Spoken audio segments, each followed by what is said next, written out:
Celtics, pasok na sa playoffs matapos ang 15 panalo sa season. OKC, dinomina ang Knicks sa likod ng free throws at control ni SGA. At buong NBA, binalaan sa paglalaro ng Lakers ngayon. Ayaw makaharap sa 7-game series.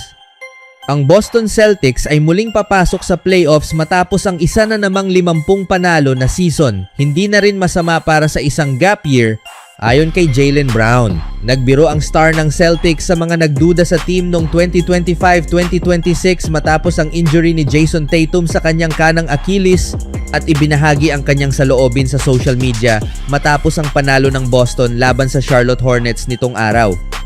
50 wins sa isang gap year, sulat ni Brown. Hindi nakapaglaro si Brown kanina at hindi na rin ito ang pangalawang sunod na laro dahil sa tendinitis sa kanyang kaliwang Achilles. Pero hindi nito napabagal ang Celtics na nanalo ng 3 sunod na laro, kabilang ang laban sa OKC na may pinakamahusay na record sa liga, 7 sa huling 8 laro at umabot sa 50 panalo sa ika-5 sunod na season. Marami ang nagduda na posible ito sa simula ng season, lalo na't nagpapagaling si Tatum mula sa napunit na Achilles na nakuha niya sa playoffs noong Mayo at na-trade pa ang mga stars na sina Jrue Holiday at Kristaps Porzingis sa off-season.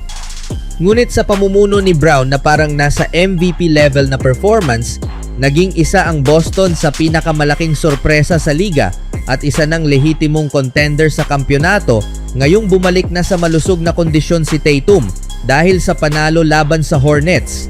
Opisyal nang pumasok ang Celtics sa playoffs sa ika-12 sunod na season na siyang pinakamahabang aktibong streak sa NBA. Malaki ang naging ambag ni Tatum na umiscore ng 32 points, ang kanyang pinakamataas sa loob ng 11 laro mula nang bumalik siya ngayong buwan. Nakagawa siya ng mga turnaround jumper, mabilis na pag-drive papunta sa basket, isang malakas na two-hand dunk at mahusay na pag-setup sa kanyang mga teammates matapos ma-double team. Lahat ng ito habang kalmado at kontrolado ang kanyang laro. Hindi ko naramdaman na minamadali ako, sabi ni Tatum sa mga reporter sa Charlotte. Medyo pagod pa rin ako kaya iyon ang isa sa mga patuloy kong inaayos. Pero gusto ko na nagiging desidido ako sa galaw ko at sumasabog kapag kailangan at nagre-react ng tama. Siyempre, nakakatulong kapag pumapasok ang mga attempts. Mas maganda na ang pakiramdam ko kumpara sa nakaraang laro. Sana mas gumanda pa sa susunod. Naging pinakabatang player si Tatum sa kasaysayan ng Celtics na umabot sa 14,000 points. Maswerte ako na napabilang sa magagandang team at napalibutan ng mahuhusay na players at coaches na tumulong sa akin na maging kung sino ako ngayon, aniya. Ngunit mas masaya siya na muling nakakapaglaro ng basketball sa mataas na antas matapos ang mahirap na proseso ng rehabilitasyon. Masaya rin ang Celtics, may record silang 9-2 mula nang bumalik siya sa paglalaro.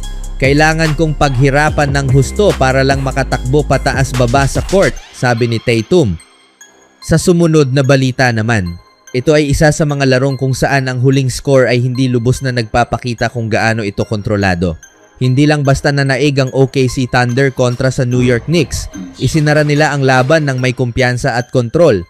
Kahit na umiscore si Jalen Brunson ng 32 points, hindi kailanman tunay na nakuha ng New York ang momentum.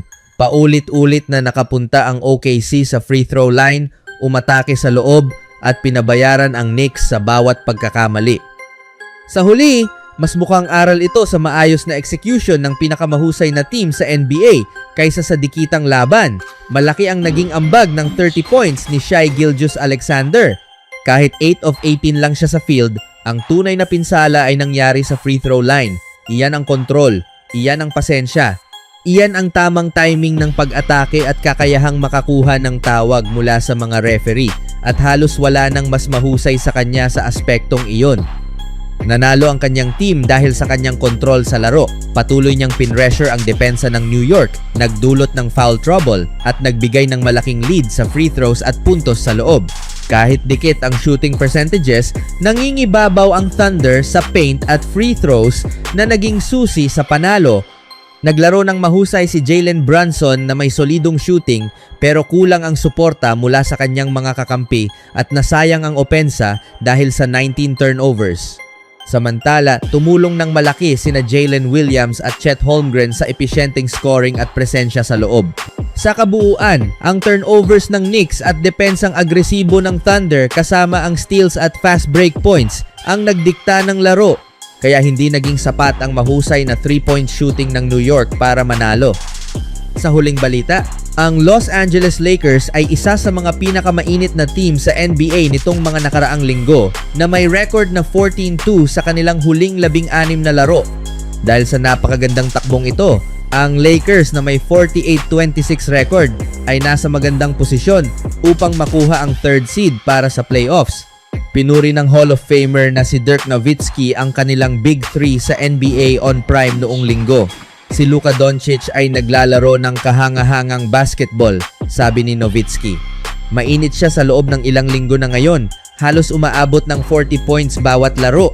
Gumagana ang kanyang step back at kapag gumagana iyon, mag-ingat ang lahat ng team dahil halos hindi na siya mapigilan. Malusog ang Big 3, sa totoo lang, sa unang pagkakataon.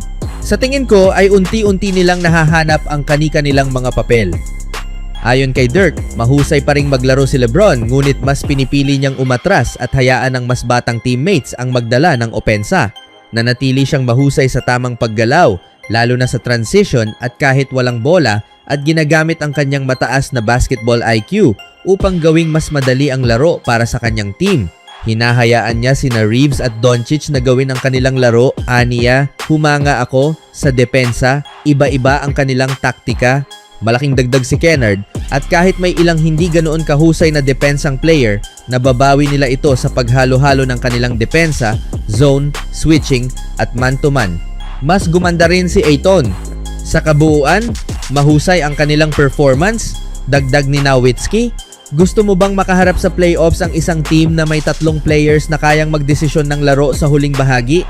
Talagang kahanga-hanga sila at makikita natin kung hanggang saan sila aabot.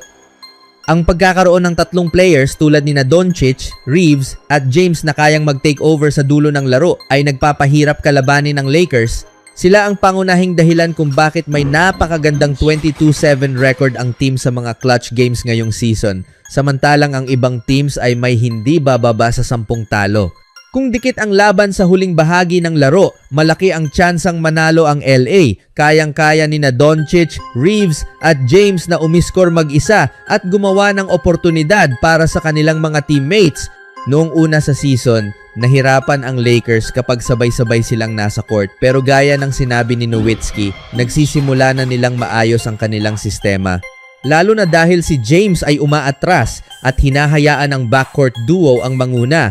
Si Luka ay talagang namamayagpag na may average na 39.7 points sa kanyang huling 10 laro at halos hindi mapigilan. Bagamat mukhang maayos ang opensa nila para sa playoffs, may tanong pa rin sa kanilang depensa. Kahit maganda ang ipinapakita nila kamakailan, naniniwala si Draymond Green na maaaring mabunyag ang kanilang gimmicky na depensa sa postseason. Bagamat may tsansa silang talunin ang kahit sino dahil kina Doncic at James, hindi siya sigurado kung sapat ang depensa nila para magkampiyon. Makikita natin ang susunod na laban nila kontra sa Washington Wizards sa Crypto Arena bukas ng araw. Oras na para malaman kung hanggang saan talaga sila kayang dalhin ng kanilang momentum.